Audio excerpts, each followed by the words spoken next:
Bonjour à tous, bienvenue. Bonjour. Alors, premièrement, est-ce que vous nous entendez bien? Est-ce que vous voyez bien la présentation?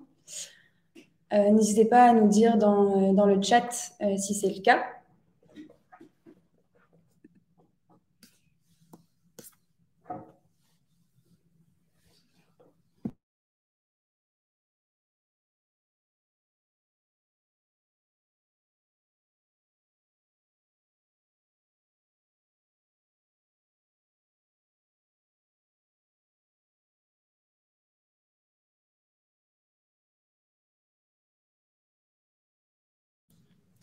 On va attendre que les personnes se connectent, qu'un maximum de personnes se connectent avant de commencer.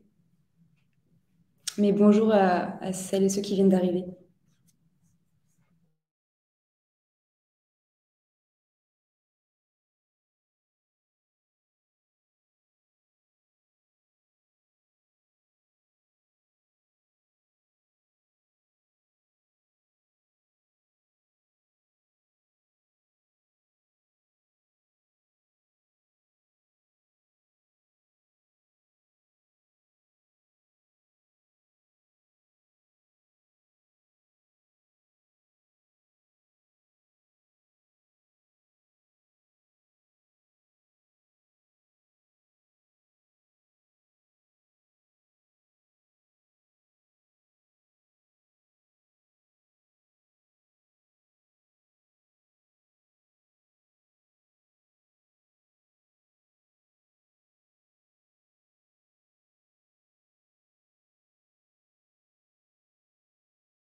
Alors, donc, on va commencer. Bienvenue pour ce webinaire qui va détailler comment réussir son premier bilan carbone. Donc, tout d'abord, on va se présenter. Donc, Caroline, peut-être je te laisse te présenter. Alors, donc, moi, c'est Caroline Demont, je suis chargée de projet RSE, tout comme Laurine. Ok. Et donc, voilà, je suis Laurine, en effet chargée de projet, et nous sommes toutes les deux d'ailleurs formées au bilan carbone par l'Institut de formation carbone. Donc, au programme aujourd'hui, on va voir quelle est pour nous la bonne méthode pour réaliser son bilan carbone. On verra également les bons outils et les solutions de financement. Et durant tout le webinaire, n'hésitez pas à poser vos questions directement dans le chat. On a une équipe qui est mobilisée pour y répondre en direct. Ok. Alors, donc, premièrement, une petite présentation de qui est Altopy. Donc, Altopy, on est une entreprise qui est en activité depuis 2 ans. Notre mission, c'est de contribuer à l'engagement des entreprises pour une société et une économie plus durable. Donc, pour cela, on propose différents services qui permettent de répondre à l'état d'avancement de la démarche RSE de l'entreprise. Donc, premièrement, tout simplement de tout ce qui va concerner de créer et piloter la démarche RSE, donc notamment avec les diagnostics RSE, donc qui permettent là de faire un état des lieux et de sortir un plan d'action. On va également aider à la mise en place d'une gouvernance, la gouvernance RSE, donc une équipe projet qui va permettre de piloter la démarche et de permettre à la démarche d'être vraiment d'être pérennisée et qu'elle suive son cours sur le long terme. Ensuite, on a également des prestations qui permettent de mesurer l'impact de l'entreprise, donc notamment avec le bilan carbone que l'on va évoquer aujourd'hui. Et on aide aussi les entreprises avec le reporting CSRD. On a également des prestations qui permettent d'impliquer et d'engager les collaborateurs, donc avec des ateliers de sensibilisation, comme on peut voir, comme on connaît donc les ateliers fresques du climat, ateliers d'automne. On a également un jeu qui s'appelle Mon métier a de l'impact. Et on propose aussi des formations RSE, donc là ça va plus être sur le côté social et éthique, des formations en ligne.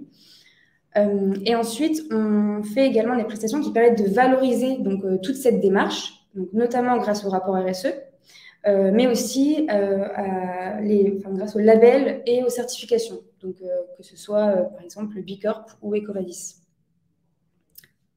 Voilà. Et donc, nos clients, là, comme on peut le voir, donc, on est sur tout type de secteur. C'est principalement donc, des PME et ETI. Donc, ça va de l'industrie à la construction, au transport énergie et même aux services, mais vraiment tout type de secteur. Donc, ce qui est bien, c'est que notre équipe, elle a vraiment une expertise multisectorielle. Donc, ça, c'est aussi un point super positif. Donc, je laisse Caroline continuer avec qu'est-ce qu'un bilan carbone? Oui, alors donc c'est un peu le thème de ce webinaire. Donc il faut tout d'abord savoir que le bilan carbone, c'est une marque déposée. Donc en fait, il y a un certain formalisme à respecter et on peut uniquement utiliser le terme de bilan carbone lorsqu'on fait un bilan carbone scope 1, 2 et 3. Je reviendrai sur cette définition de scope tout à l'heure. Donc si on ne fait pas le scope 1, 2, 3, on parle uniquement de bilan des émissions de gaz à effet de serre. Pour ce qui est du bilan carbone, donc il faut savoir aussi que c'est sur le principe d'un bilan comptable, c'est-à-dire qu'on regarde l'activité d'une entreprise sur une année et on regarde les émissions sur une année. Ça peut également être fait à l'échelle d'un événement, par exemple. Mais nous, ici, on va se concentrer vraiment sur l'année, c'est ce qui concerne plus les entreprises, on va dire. Et donc, il faut également savoir qu'il y a différents gaz à prendre en compte dans un bilan carbone. On ne regarde pas uniquement le CO2, on parle tout le temps de CO2, mais il n'y a pas que ce gaz-là qui est pris en compte. Mais il peut y avoir, par exemple, d'autres gaz comme le méthane, le protoxyde d'azote, les HFC, PFC, les gaz de climatisation, etc. Et donc, tous ces gaz-là n'ont pas la même durée de vie ni le même pouvoir de réchauffement global au niveau du climat. Donc, en gros, ils n'ont pas tous le même effet sur l'effet de serre. En fonction des gaz, ça diffère vraiment. Il y en a qui sont plus ou moins nocifs sur le climat. Donc ensuite, pourquoi faire son bilan carbone? Donc, déjà, il faut savoir, peut-être rappeler les bases de l'effet de serre déjà. Il faut savoir que c'est naturel l'effet de serre. S'il n'y avait pas d'effet de serre, il ferait moins 18 sur la planète. Donc, c'est quand même ce qui rend la planète vitale plutôt. Et donc, il y a plusieurs gaz naturels, à l'état naturel, par exemple la vapeur d'eau, ou alors la digestion des bovins qui émettent du méthane, ou lorsqu'on respire, ou alors la décomposition des matières organiques, etc., ou les éruptions volcaniques. Tout ça, c'est des choses qui sont naturelles, et donc c'est un phénomène naturel. Le souci, c'est que nous, en fait, avec les activités humaines, donc on appelle ça les émissions anthropiques, donc c'est-à-dire d'origine humaine, et via la combustion des énergies fossiles, donc c'est-à-dire le gaz, le charbon, le pétrole, on émet des gaz à effet de serre en plus. Et donc, pour faire très, très simple, pour résumer ce que veut dire l'effet de serre, c'est vraiment ce qui empêche le rayonnement solaire de quitter l'atmosphère. Et donc, ça entraîne une accumulation de chaleur. Et donc, chacun a un rôle à jouer pour limiter nos émissions de gaz à effet de serre. Et donc, les entreprises ont aussi leur rôle à jouer et donc peuvent, on le verra plus tard, mais comment est-ce qu'elles peuvent aussi agir pour limiter les émissions de gaz à effet de serre.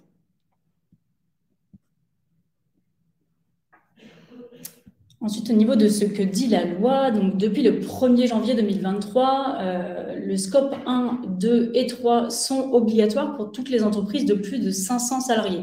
Jusque-là, elles étaient uniquement obligées de faire leur scope 1 et 2. Donc, pour les définitions des scopes, donc le scope 1, c'est vraiment toutes les émissions directes de gaz à effet de serre. Le scope 2, ce sont les émissions indirectes qui sont associées à l'énergie. Et enfin, le scope 3, ce sont toutes les autres émissions. Il devrait y avoir une évolution dans les prochaines années avec la CSRD. Donc, qu'est-ce que la CSRD? C'est le nouveau terme pour le reporting extra-financier qui est actuellement fait par la DPEF, donc Déclaration de performance extra-financière. Et donc, dans les prochaines années, on va imposer de communiquer sur les scopes 1, 2 et 3 pour les entreprises de 250 salariés également, et elles seront soumises à la CSRD à partir de 2026 sur leur exercice 2025. Donc, on va ensuite passer donc, aux objectifs. Donc, quels sont les objectifs d'un bilan carbone? Donc, c'est vraiment déjà d'avoir une donnée chiffrée. À quoi ça sert? C'est surtout pour comparer, en fait, comparer nos émissions d'une année sur l'autre et voir si on va dans le bon sens, si on réduit nos émissions ou si on les augmente. Ensuite, c'est également d'identifier les principaux postes émetteurs. Donc, qu'est-ce qu'un poste émetteur? Par exemple, ça va être les intrants, par exemple, tout ce qui est matière première, ou alors ça peut être le fret ou l'énergie, des choses comme ça. Et donc, si on identifie ces postes émetteurs, on va savoir sur quel domaine agir. Ensuite, l'objectif, c'est également d'avoir un plan de réduction, c'est-à-dire comment réduire ces différents postes d'émission. Et donc, l'objectif, ça serait aussi de se fixer des objectifs chiffrés, mais aussi datés pour voir un petit peu comment on peut limiter dans le temps nos émissions de gaz à effet de serre. Et puis, avoir un plan de réduction cohérent et vraiment qui pense long terme. Donc, pour tout bilan carbone, on a besoin de cartographier les flux, donc c'est-à-dire de vraiment voir tout ce qui rentre, mais aussi tout ce qui sort de l'entreprise. Donc, on va prendre déjà toutes les émissions qui sont de la responsabilité directe de l'entreprise. Donc, c'est ce qu'on voit au milieu, donc scope 1 et 2, donc c'est-à-dire l'activité de l'entreprise. Donc, par exemple, la consommation des véhicules de l'entreprise, l'énergie utilisée dans les procédés industriels, la consommation des bâtiments pour le chauffage notamment. Ensuite, on va également prendre en compte toutes les dépendances. Donc là, c'est vraiment plutôt le scope 3. Donc avec notamment tout ce qui est déplacement domicile-travail, mais également déplacement professionnel, pardon. Tout ce qui est les achats de biens et de services, le fret entrant, mais également les amortissements, donc par exemple le matériel informatique, les bâtiments qui ne sont pas encore amortis. Et ensuite, on regarde également l'activité aval, donc c'est-à-dire le fret sortant, les déchets et la fin de vie des produits vendus, et également l'utilisation des produits vendus. Et donc, la question à se poser pour savoir si on comptabilise tel flux ou non, c'est vraiment de se poser la question de est-ce que mon entreprise peut fonctionner sans un flux? Si la réponse est non, alors il faut prendre en compte ce flux. Donc ensuite, pour la méthode de calcul, on regarde, en fait, c'est vraiment les trois choses qui sont à l'écran. Donc, c'est tout d'abord une donnée d'activité. Donc, par exemple, une donnée d'activité, ça peut être des kilowattheures, mais ça peut être aussi, par exemple, des litres de carburant ou alors des tonnes kilomètres ou des quantités de matière. Ensuite, on multiplie cette donnée d'activité par un facteur d'émission. Donc là, les principaux facteurs d'émission viennent de la base empreinte notamment, qui est une base qui est administrée par l'ADEME, donc l'Agence de la transition écologique, mais il peut y avoir aussi d'autres bases utilisées, par exemple la base IGNES pour le secteur du bâtiment, et il en existe d'autres, par exemple la Grévalise pour les produits alimentaires, par exemple. Et ensuite, donc une fois qu'on a multiplié les données d'activité par le facteur d'émission, on obtient un impact carbone en équivalent CO2. Et il faut également faire attention à pas utiliser, à minimiser au maximum l'utilisation de ratios monétaires. Donc, qu'est-ce qu'un ratio monétaire? C'est un montant en euros, en fait. Et c'est assez déconseillé de les utiliser parce qu'en fait, c'est vraiment utilisé en dernier recours parce que l'incertitude associée au résultat est très élevée. Par exemple, si on prend l'exemple d'un voyage en avion qui a été fait en business class ou alors en low cost, on voit vraiment que ce n'est pas le même prix, mais par contre, il y a autant de kilomètres qui ont été faits de l'un et de l'autre côté. Donc, on voit bien que ce n'est pas du tout logique d'utiliser des ratios monétaires. Enfin, en tout cas, il faut vraiment les utiliser avec parcimonie et faire très attention à ça. L'objectif vraiment d'un bilan carbone, c'est d'avoir le maximum de données mesurées et fiables qui représentent au maximum la réalité de l'entreprise. Donc, par exemple, regardez les kilomètres parcourus par mode de transport au lieu de regarder les euros dépensés pour ce transport, par exemple.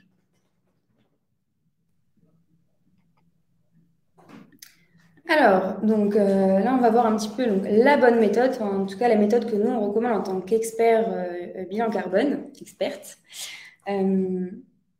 Alors, le slide d'après. OK, donc là, on a une vision globale de ce qu'on pense être la bonne méthode. Donc, en effet, ça commence, donc toutes ces étapes seront détaillées d'ailleurs par la suite.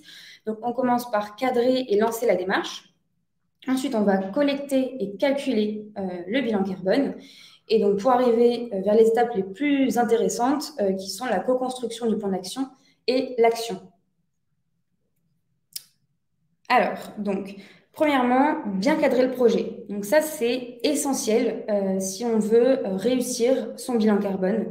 Donc ça commence par définir un pilote. Donc ça va vraiment être la personne référente tout au long du projet qui va permettre d'engager les équipes et de suivre le projet de A à Z pour et bien s'assurer que tout fonctionne bien et que tout le monde soit bien engagé.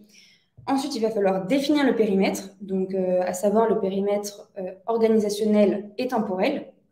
Donc, c'est un petit peu ce qu'on a vu juste avant avec la cartographie des flux, voir ce qu'on prend en compte ou pas dans le bilan carbone.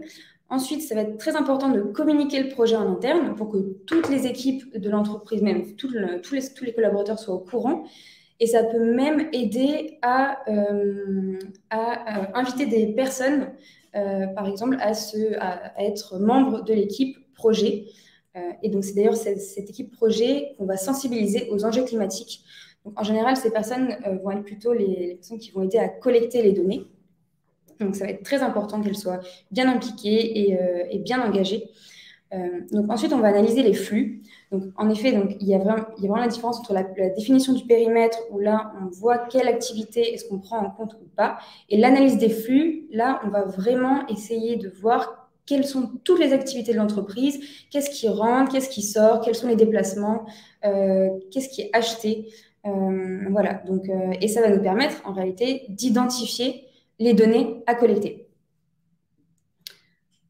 Donc, on arrive sur une partie du bilan carbone qui est essentielle, évidemment, les données à collecter pour pouvoir réaliser le calcul. Donc, une fois qu'on aura bien identifié les collecteurs, il va être très important que chacun connaisse bien son rôle au niveau des données. Donc, c'est pour ça qu'il faut en amont bien identifier les données. Comme ça, on affecte les données à collecter aux collecteurs. Et donc, les données à collecter, en réalité, elles vont porter sur différents postes qui seront les futurs postes d'émission. Donc, les déplacements, l'énergie, la clim, les achats. Voilà. Donc, par exemple, pour les déplacements, on peut réaliser une enquête collaborateur, donc enfin, une enquête des déplacements, une enquête de mobilité. Voilà, donc il y a plusieurs outils comme ça qui permettent d'aider à la collecte de données. Pour les déchets, ça peut être par exemple un reporting, si vous avez un prestataire qui collecte les déchets. Les immobilisations, on va se servir des comptes comptables. Voilà, pareil pour les achats. Donc ça sera à voir avec votre cabinet de conseil. Donc, ensuite, co-construire le plan d'action. Donc là, c'est la partie la plus intéressante. Donc tout d'abord, on commence par définir la trajectoire carbone. Donc par là, qu'est-ce que ça veut dire définir la trajectoire carbone? En réalité, c'est s'aligner sur les accords de Paris. Donc pour respecter les accords de Paris et donc limiter le réchauffement à 1,5 degré, il faut que chaque entreprise s'engage à réduire ses émissions de 55%. Donc ça doit vraiment être le point de départ de la co-construction du plan d'action. Et c'est ce qui va permettre d'enclencher en fait la démarche et de commencer à identifier les potentiels de réduction. Donc, c'est-à-dire les postes sur lesquels on peut agir et ceux sur lesquels on ne peut pas agir pour des contraintes, que ce soit logistiques, financières ou organisationnelles de manière générale. Donc, une fois qu'on aura identifié les postes sur lesquels on peut agir ou on ne peut pas agir, il va falloir recenser les actions qui ont déjà été menées et imaginer les actions pour réduire les émissions. Et ensuite, sur chacune de ces actions, il va falloir mettre des objectifs de réduction. Et une fois qu'on aura tout ça, ça va nous permettre de prioriser les actions à mener, donc en fonction des objectifs. Et il va être également très important de définir des indicateurs de suivi pour voir pour s'assurer en fait que la trajectoire carbone est bien respectée.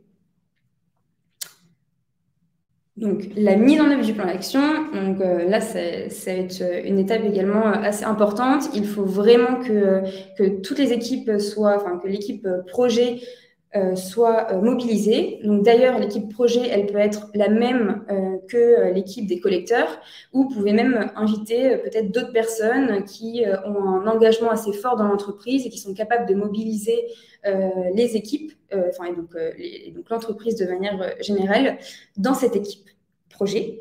Et donc, l'idée, ça va être surtout d'impliquer la direction dans le plan de transition, car sans la direction, les actions auront plus de mal à être réalisées. Ensuite, il va falloir fixer des étapes intermédiaires. Donc, en réalité, il s'agit plutôt d'objectifs temporels pour s'assurer, donc toujours pareil, que le plan de transition avance correctement et selon les objectifs de transition qui étaient fixés au départ. Donc ensuite, l'idée, ça va être de réaliser un suivi d'avancement du plan d'action, donc notamment grâce aux indicateurs qui auront été prédéfinis dans l'étape précédente. Voilà, et donc une des étapes également hyper importantes lors de la mise en place du plan d'action, ça va être de sensibiliser tous les collaborateurs aux enjeux de transition carbone. Car forcément, ce plan d'action va nécessiter des actions, des grandes actions, même des plus petites actions, ça peut être des actions comportementales. Et donc forcément, si les personnes de l'entreprise ne sont pas sensibilisées aux enjeux de transition carbone, il y a peu de chances que les comportements changent au sein de l'entreprise.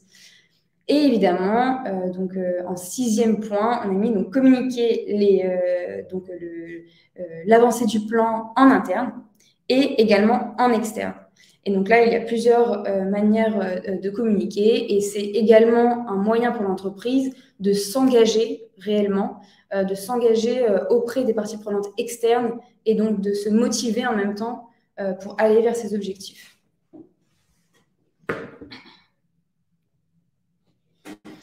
Donc, je laisse un petit peu un cas client qu'on a eu. Donc là, on a les résultats d'une entreprise qui est spécialisée dans la distribution de produits alimentaires. Donc uniquement la distribution, elle ne fabrique pas de produits alimentaires. Et donc là, on voit qu'il y a un chiffre en émissions de CO2. Sauf que ce chiffre, en soi, il ne veut pas dire grand-chose. C'est pas forcément ça qui importe. C'est surtout la répartition en fait des émissions qui est importante et connaître vraiment les principaux postes émetteurs. Je dis que le chiffre n'a pas trop d'importance parce qu'en fait, on ne peut pas vraiment se comparer avec d'autres organisations. C'est un peu complexe parce que chaque entreprise est différente. Chaque entreprise, voilà, par exemple, les déplacements domicile-travail ou alors déplacements pro, c'est vraiment l'organisation de l'entreprise qui en dépend et chaque organisation est différente. À la rigueur, il est éventuellement plus intéressant de comparer son résultat en faisant des ratios par euro de chiffre d'affaires ou alors par ETP, donc c'est-à-dire par nombre de salariés. Et donc, comme je le disais, ce qui est important dans les résultats, c'est surtout de connaître la répartition et de connaître les postes les plus émetteurs, pardon. Donc, par exemple, ici, on voit que c'est d'abord les intrants, ce sont d'abord les intrants, donc c'est-à-dire les achats alimentaires qui sont bien supérieurs en termes d'émissions par rapport aux autres postes. Ensuite, il y avait également les emballages qui représentaient quand même 10% des émissions. Et enfin, comme 3e poste le plus émetteur, on avait le fret. Et puis, il y a d'autres postes très infimes, par exemple, qu'on ne voit pas du tout, parce que par rapport aux grandes masses et voilà, aux intrants, etc., ça ne représentait pas grand-chose. Par exemple, on peut parler du numérique, qui n'apparaît ici pas du tout, par exemple. Donc, ensuite, au niveau du plan d'action, on met en place justement différentes actions et puis on regarde d'abord les postes émetteurs, comme je disais tout à l'heure, les plus importants, et puis on cherche à limiter les émissions par poste d'émission. Et donc là, on a dit tout à l'heure que c'était les intrants qui étaient majoritaires plutôt dans les émissions. Donc là, par exemple, on avait mis comme action dans le plan d'action de notre client de réduire la part des aliments les plus carbonés. Donc, par exemple, tout ce qui est viande rouge ou alors café, chocolat, choses comme ça. Et forcément, ça passe aussi par la sensibilisation des clients à une alimentation plus responsable. Et donc, proposer des alternatives, communiquer là-dessus, ça permet aussi d'avoir un plan d'action qui fonctionne parce que ça passe aussi par la communication. Ensuite, le second poste, c'était les emballages. Et donc là, le plan d'action était surtout de se concentrer sur la réduction de la quantité d'emballages achetés et donc également de choisir des emballages plus éco-conçus. Donc, par exemple, faits à base de matières recyclées, recyclables, etc. Et aussi choisir des matières plus responsables. Voilà. Ensuite, pour le fret, on avait identifié 2 pistes d'action prioritaires. Donc, notamment, pour éviter au maximum le fret, on avait préconisé la construction d'une zone de stockage, justement pour limiter en fait le fret lié au fret, pardon. pour limiter le nombre de camions, en fait. Si on a plus de zones de stockage, forcément, on a moins de fret, etc. Ensuite, on avait également préconisé de brider les moteurs de la flotte de camions à 80 km/h, par exemple, sur toutes les plateformes, ce qui limite la consommation de carburant et donc les émissions de gaz à effet de serre. Et enfin, pour l'autre poste qui était aussi assez important, il y avait notamment la climatisation des groupes de froid. Et donc là, on peut également donc, changer les gaz frigorigènes pour des gaz moins émetteurs de gaz à effet de serre lorsque c'est possible. Forcément, ce n'est pas possible sur toutes les climatisations, mais c'est possible sur certains groupes froids.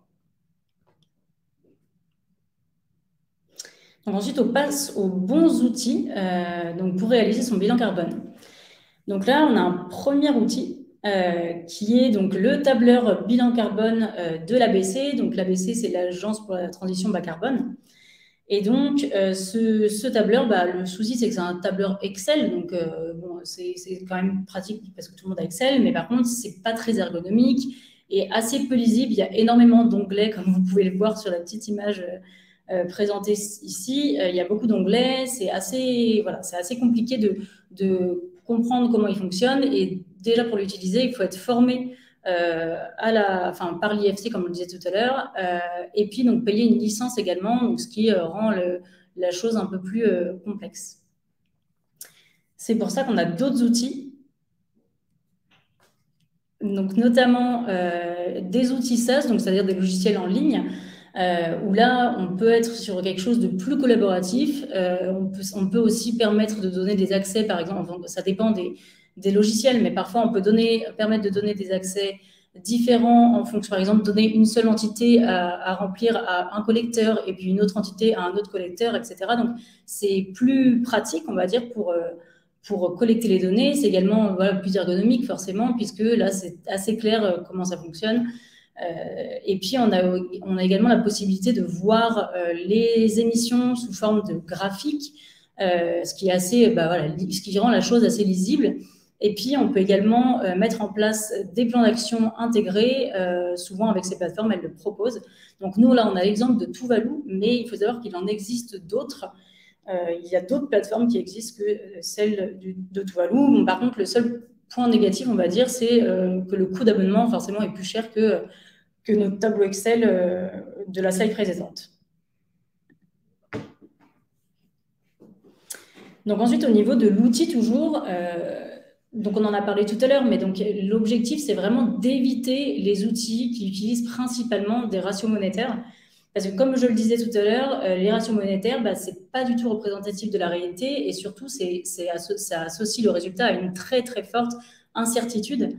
Et puis, il y a aussi la question de la compensation carbone qui est parfois utilisée comme argument. Il faut quand même comprendre qu'un bilan carbone, l'objectif d'un bilan carbone, c'est de réduire ses émissions en premier lieu et de vraiment chercher à les compenser, mais qu'en dernier recours pour celles qui ne peuvent ni être évitées ni réduites. Donc vraiment, la compensation, c'est en dernier recours et pas uniquement faire de la compensation, parce que le principe d'un bilan carbone, c'est vraiment de limiter nos émissions en premier lieu.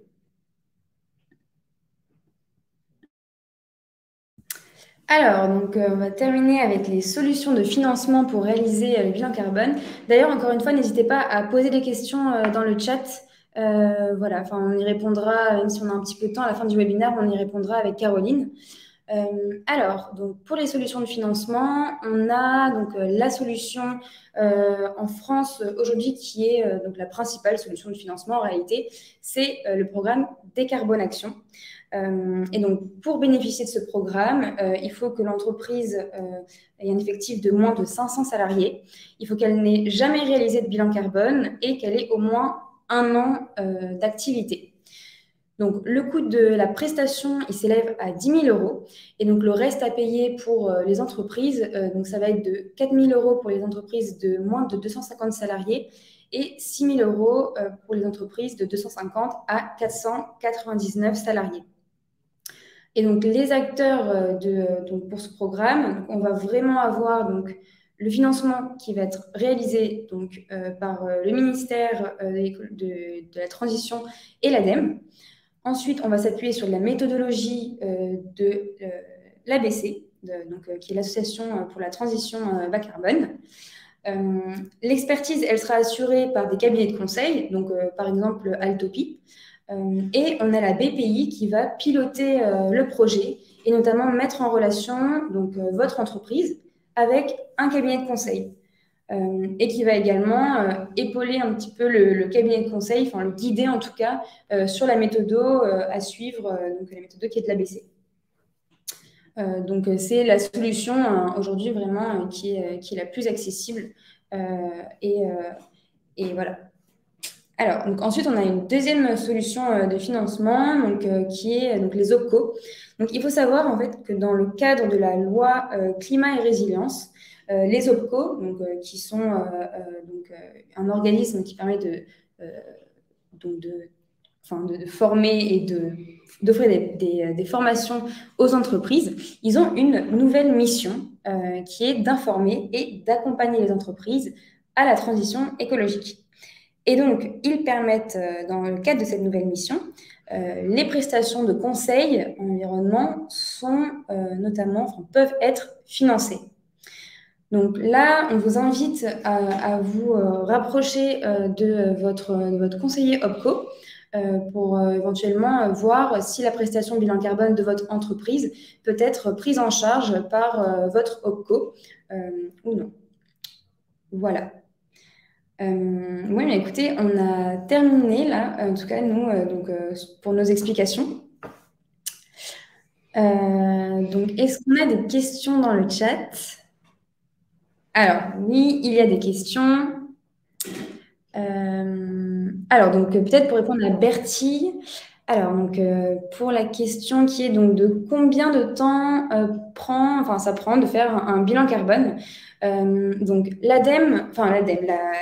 le cadre du programme Décarbone Action, la BPI prévoit 6 mois pour la réalisation du bilan carbone. Après, ça peut être de moins, voilà, en fonction en fait de la réactivité de l'entreprise, notamment sur l'étape de la collecte des données. Donc, ça peut aller même de 3 mois, de 3 mois à 6 mois. Ensuite, peut-être Caroline, si tu veux répondre il y a Toscan qui a posé une question également. Alors, est-ce qu'il faut faire un bilan carbone tous les ans? Alors, donc, en gros, pour les entreprises, en tout cas dans la loi, on est obligé de faire un bilan carbone tous les 4 ans. Je parle uniquement des entreprises privées, hein. Par contre, on peut faire un bilan carbone aussi plus souvent parce qu'en fait, l'objectif, c'est vraiment de voir si on progresse ou non. Donc, il est quand même recommandé de faire minimum tous les 4 ans si on est obligé, forcément, mais on peut en faire plus souvent. Donc, tous les 2 ans, ça nous semble être une bonne chose pour vraiment voir si on est sur le bon, si on va dans le bon sens ou non.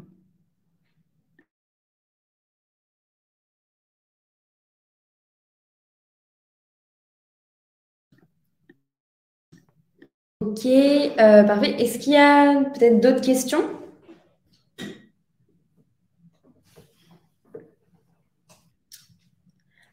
Alors, hop, donc quel est le chiffre moyen d'émission de CO2 d'une entreprise? Alors là, franchement, c'est vraiment, ça peut énormément varier selon la taille, le secteur de l'entreprise. Donc, en réalité, il n'y a pas vraiment de bons chiffres, on va dire, en termes d'émissions carbone, mais il faut plutôt se concentrer sur le potentiel de réduction et sur la trajectoire carbone dont on parlait tout à l'heure. C'est plutôt ça qui va être intéressant. Peu importe le résultat que vous obtenez, ce qui est intéressant et primordial, c'est plutôt de voir comment vous pouvez réduire pour atteindre les objectifs et notamment s'aligner sur les accords de Paris.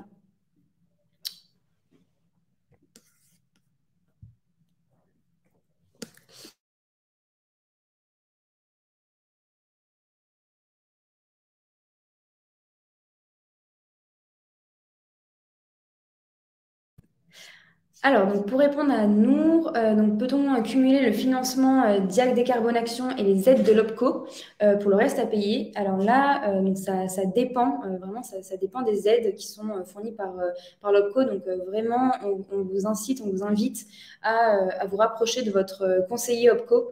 Vraiment, ils vous apporteront les réponses très rapidement, mais étant donné que ça dépend de l'OPCO, nous, on ne peut pas vous répondre directement sur cette question.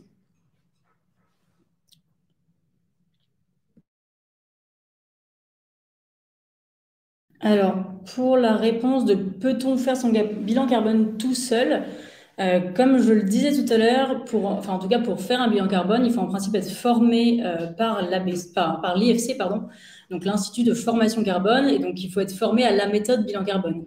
Et donc après, il faut payer une licence, donc il y a soit une licence d'utilisation, soit une licence d'exploitation si on veut faire des bilans carbone pour d'autres personnes, mais ce qu'il faut savoir, c'est que vous pouvez faire votre bilan carbone tout seul avec le tableur.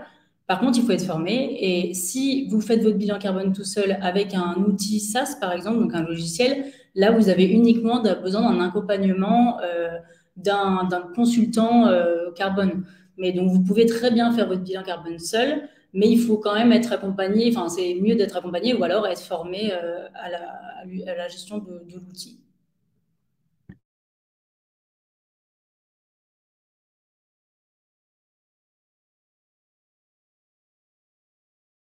Ok, bah merci beaucoup pour toutes les questions. Merci beaucoup. En effet, s'il n'y a plus de questions, on va mettre fin au webinaire. Merci beaucoup en tout cas d'avoir assisté à ce webinaire. Et en tout cas, n'hésitez pas, si vous avez besoin, à nous contacter. Hop. Du coup, il y a un petit slide juste après. Et d'ailleurs, le webinaire sera, donc le replay du webinaire sera disponible en ligne sous 24 heures sur notre site internet. Donc, n'hésitez pas à visiter notre site internet. Et si besoin de nous contacter, vous avez le contact de Vincent Niard qui s'affiche à l'écran.